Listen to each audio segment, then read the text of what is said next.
भारत से धोखा और चीन से दोस्ती, क्या कोई बड़ा खेल खेलने जा रहे हैं अमेरिका के राष्ट्रपति डोनाल्ड ट्रंप? आखिर कौन सा वो खेल खेलने जा रहे हैं इस वक्त? क्योंकि एक के बाद एक ताबड़तोड़ फैसले डोनाल्ड ट्रंप ने अमेरिका के हित में लिए हैं, ऐसा उन्होंने कहा है। सवाल उठ रहा है कि अमेरिका की कमान संभालते ही डोनाल्ड ट्रंप राष्ट्रपति एक के बाद एक ऐलान तो कर रहे हैं, लेकिन जिस तरीके से उन्होंने भारत की चिंताएं बढ़ा दी हैं, उस तरीके से तो यही लग रहा है कि दोस्त अब दोस्त नहीं रहा और शायद अब दुश्मन गले मिल रहे हैं। नमस्कार, आप देख रहे हैं न्यूज मंडी और मैं हूं आपके साथ नंदिनी भारद्वाज। तो चीन को लेकर डोनाल्ड ट्रंप का रवैया बहुत ज्यादा नरम देखा जा रहा है। उन्होंने अभी 23 जनवरी को ही जब एक इंटरव्यू में उन्होंने कहा कि चीन पर टैरिफ लगाने के वो इच्छुक नहीं हैं। उन्होंने सुझाव दिया कि इस तरह दुनिया की दो सबसे बड़ी अर्थव्यवस्थाएं, इनके बीच ट्रेड वार होने से बचा जा सकता है अगर वो चीन पर नहीं लगाएंगे कोई टैरिफ या फिर कोई टैक्स।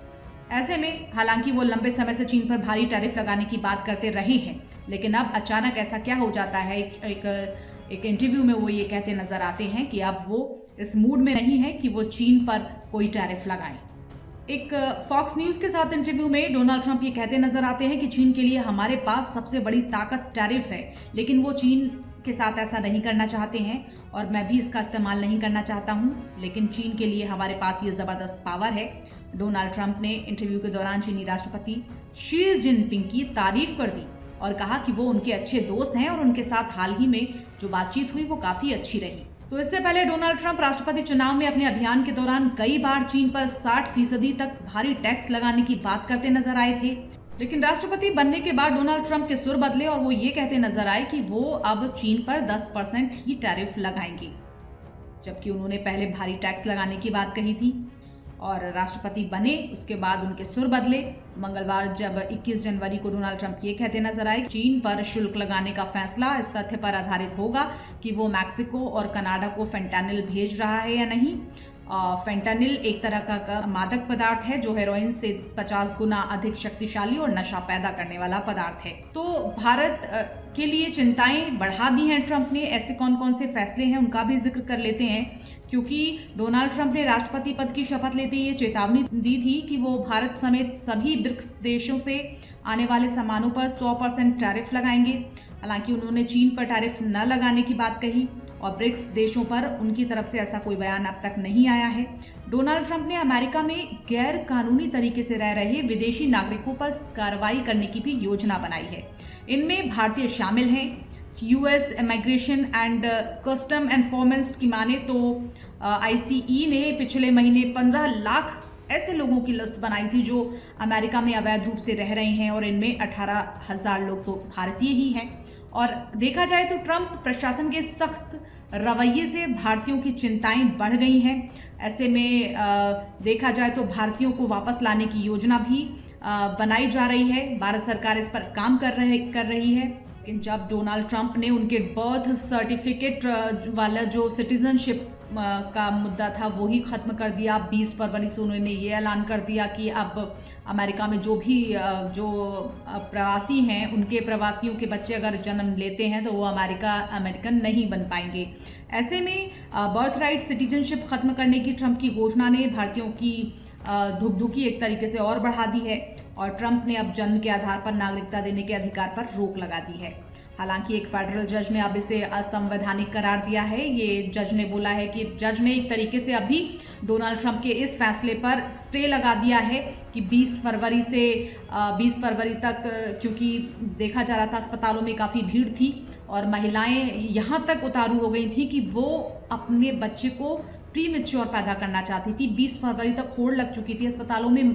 जो गर्भवती महिलाएं थी उनकी भीड़ थी कि वो भाई जल्दी से जल्दी अपना बच्चा पैदा कराना चाहती हैं, क्योंकि अगर 20 फरवरी से पहले उनका बच्चा पैदा हो जाता है तो वो अमेरिकन बन जाएगा और अगर 20 फरवरी के बाद पैदा होगा तो उसको अमेरिकी नागरिकता से हाथ धोना होगा, जो कि भारतीय कतई नहीं चाहते, क्योंकि भारतीय वहाँ पर लंबे समय से रह भी रहे हैं और तमाम काम करते हैं। ट्रंप ने जन्म के आधार पर नागरिकता देने के अधिकार पर रोक लगा दी है, ये सभी जानते हैं। फेडरल जज ने जरूर इसे असंवैधानिक बताते हुए अस्थायी रूप से अभी फिलहाल रोक रखा है। अब उन्होंने अप्रवासियों को वापस भारत भेजने की बात कही थी। वहाँ रहे जो भारतीय रह रहे हैं उनको एक तरीके से बहुत सारी टेंशन आ गई थी। तो कुल मिलाकर ट्रंप तो कई बार ये कह चुके हैं कि वो अप्रवासियों पर रोक लगाएंगे और अमेरिकी मैक्सिको बॉर्डर पर नेशनल इमरजेंसी घोषित करेंगे ताकि अवैध प्रवेश ही ना हो सके किसी का भी। अवैध प्रवासियों को भारत भेजने की, वापस उनके देशों को भेजने की प्रक्रिया शुरू करेंगे, ऐसा ट्रंप ने कहा था। तो डोनाल्ड ट्रंप एक के बाद एक लगातार बड़े फैसले ले रहे हैं और इन फैसलों से भारतीयों की टेंशन भी बढ़ गई है। सऊदी अरब ने, बता दें आपको, कि एक बड़ी खुशखबरी दी है भारतीयों को और उन्होंने एक बड़ा फैसला लिया है और जिसके मुताबिक हो सकता है कि जो 26,000 लोग हैं, 26,000 भारतीय हैं, उनको शायद राहत मिल सके। ये संख्या शायद बढ़ भी सकती है, मुझे तो अभी शायद इतना ही पता है कि 26,000 कुछ भारतीयों के लिए एक गुड न्यूज़ लाया है सऊदी अरब। और उसने अपनी जो उनका लेबर का नियम है, जो वो कुछ बदला है, वो नीतियां बदली हैं और वो भारतीयों के साथ साझा की है ताकि वो राहत उनको मिल सके। जो अभी अमेरिका और कनाडा से भारतीयों को निराशा हाथ लगी है, वो निराशा के बादल छट जाएं और थोड़ी भारतीयों को भी राहत मिले। कुल मिलाकर ट्रंप के ये फैसले आपको किस तरीके से लगते हैं? ट्रंप क्या जो फैसला एक के बाद एक ले रहे हैं और ख़ास तौर पर ये कि वो चीन का जो टैरिफ है वो कम कर देते हैं और भारत के लिए अभी टैरिफ पर विचार चल ही रहा है और ऐसे में उन्होंने प्रवासी भारतीयों को भी अंदर घुसपैठ करने के लिए बोला है कि अब उनको प्रवासी बर्दाश्त नहीं होंगे और उनको सीधे सीधे बाहर का रास्ता दिखाया जाएगा। तो क्या लगता है आपको इस फैसले से? और भारत के अमेरिकी जो रहने वाले हैं, यहाँ से जो बाहर जाने वाले लोग हैं, अमेरिका में रहने वाले लोग हैं, और बर्थ सर्टिफिकेट को लेकर जो बोला जा रहा है कि अमेरिकन नहीं रह जाएंगे वो बच्चे जो अभी वहाँ पर जन्म ले रहे हैं, तो ऐसे फैसलों पर आपकी क्या प्रतिक्रिया है? क्या ऐसा होना चाहिए? फिलहाल मेरे साथ इतना ही। आप अपनी प्रतिक्रिया कमेंट के जरिए हमें दे सकते हैं। नमस्कार।